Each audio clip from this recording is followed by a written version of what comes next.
மகிழ்ச்சியின் சத்தம் வழங்கும் அனுதின தேவமன்னா. Voice of Joy presents Daily Manna by Reverend A. Benedict. Praise the Lord. God loves you so much. இன்றைய தேவ மன்னாவாக யோபு 5ஆம் அதிகாரம் 24ஆம் வசனம். உம்முடைய கூடாரம் சமாதானத்தோடு இருக்க காண்பீர், உம்முடைய வாசஸ்தலத்தை விசாரிக்கும் போது குறைவை காணமாட்டீர், குறைவை காணமாட்டீர். இன்றைய வார்த்தையினுடைய தலைப்பு எப்போதும் சமாதானத்தோடு இருக்கும் கூடாரம். எப்போதும் சமாதானத்தோடு இருக்கும் கூடாரம்.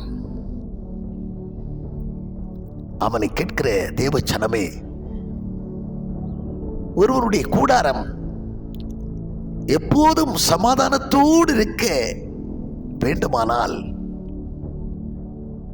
127ஆம் சங்கீதத்திலே சொல்லப்பட்டிருக்கிற வண்ணமாக, கர்த்தர் வீட்டை கட்டாராகில் அதை கட்டுகிறவர்களின் பிரயாசம் விருதா.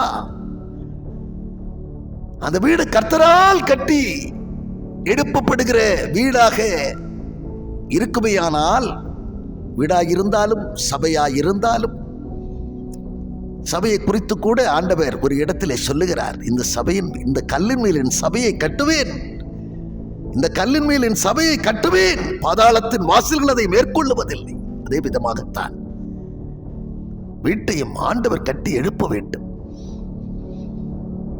ஆண்டவர்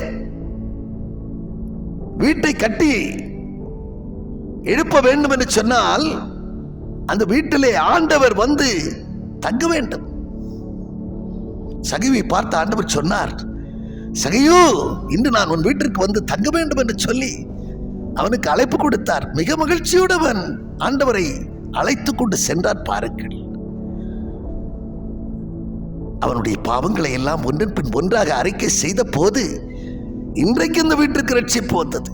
ஆம், என்னை கேட்கிற அருமையான தேவச்சனமே, உன் வீடு, உன் கூடாரம் சமாதானமாய் சந்தோஷமாய் காணப்படுவதற்கு, மனமகிழ்ச்சியாய் காணப்படுவதற்கு வீடு கர்த்தரால் கட்டி எழுப்பப்பட வேண்டும். அது ரட்சிக்கப்பட்ட வீடா இருக்க வேண்டும், கன்மலையின் மேல் கட்டப்பட்ட வீடா இருக்க வேண்டும், ஒளி வீசுகிற வீடா இருக்க வேண்டும், வாசனை வீசுகிற வீடா இருக்க வேண்டும். அப்படிப்பட்ட வீட்டிலே சமாதானம் நிச்சயமாக நாம் நினைக்கிறதற்கும் மேலாகவே இருக்கும் என்கிறதிலே சந்தேகமில்லை. பிலிப்பியர் 4ஆம் அதிகாரத்திலே 6 வார்த்தைகள் சொல்லுகிறது, கர்த்தரால் ஒரு வீடு கட்டி எழுப்பப்படும் போது அவர்கள், அந்த வீட்டில் வசிப்பவர்கள் என்ன செய்வார்கள் என்று சொன்னால், நீங்கள் ஒன்றுக்கும் கவலைப்படாமல் எல்லாவற்றை குறித்த உங்கள் விண்ணப்பங்களை ஸ்தோத்திரத்தோட கூடிய செபத்தினாலும் விண்ணப்பத்தினாலும் அவரிடத்திலே தெரியப்படுத்துங்கள். அப்பொழுது எல்லா புத்திக்கு மேலான தேவ சமாதானம் உங்கள் இருதயங்களை சிந்தைகளையும் கிறிஸ்து இயேசுக்குள்ளாய் காத்துக்கொள்ளும் என்று வேதம் சொல்லுகிறது. சமாதானம், அப்படிப்பட்ட தேவ சமாதானம், எல்லா புத்திக்கு மேலான தேவ சமாதானம் உங்கள் இருதயங்களையும் சிந்தைகளையும் கிறிஸ்து இயேசுக்குள்ளாய் காத்துக்கொள்ள வேண்டும் என்று சொன்னால், எல்லாவற்றுக்காகவும் செபிக்க வேண்டும். எல்லாவற்றுக்காகவும் செபிப்பார்கள். கர்த்தரால் நடத்தப்படுகிறவர்கள், கர்த்தர் தான் அந்த வீடை கட்டி எழுப்புகிறார் என்று சொன்னால்,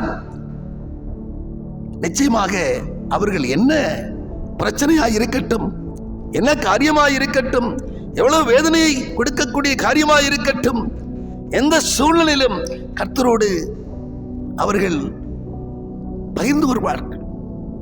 கர்த்தரிடத்திலே தங்களுடைய குறைவுகளை பகிர்ந்து கொள்வார்கள்.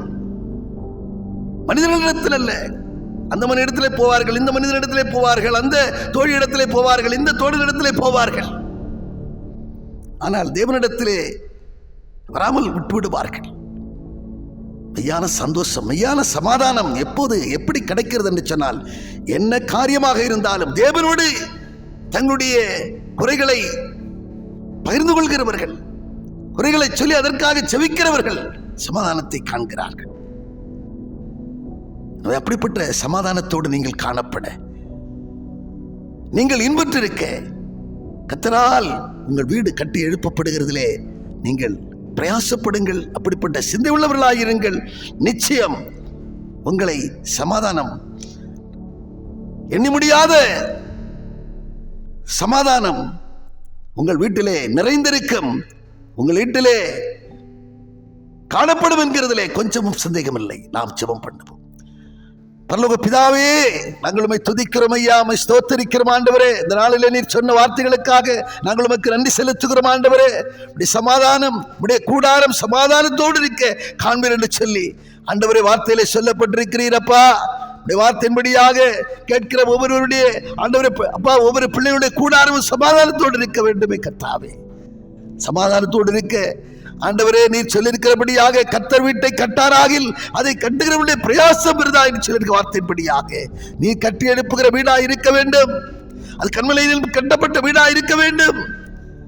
அது ஒளி வீசுகிற, வாசனை வீசுகிற வீடா இருக்க வேண்டும் என்று சொல்லி ஆண்டவரே சோத்திரப்பா, ஆண்டவரே சோதனை, ஆண்டவர் சொன்ன காண்பித்த வார்த்தையின்படியாகவே இந்த வீடு அமையட்டும். அது மட்டுமல்ல ஆண்டவரே, என்ன பிரச்சனை இருந்தாலும் பிரச்சனைகளை உம்மோடு பகிர்ந்து கொள்ளக்கூடியவர்களாய் யாவரும் காணப்பட வேண்டுமே. மெய்யான சமாதானத்தை, எல்லாபத்துக்கும் மேலான தேவ சமாதானத்தை பெற்று மக்கள் இன்பற்றிருக்க, மக்கள் ஆண்டவரே அப்பா அகமகிழ்ந்திருக்க கிருபை செய்ய வேண்டும் என்று உடைய கரத்திலே அர்ப்பணித்து ஜெபிக்கிறோம். பொறுப்படுத்திக் கொள்வீராக. இயேசு கிறிஸ்து மூலம் ஜெபிக்கிறோம் நல்ல பிதாவே, ஆமென்.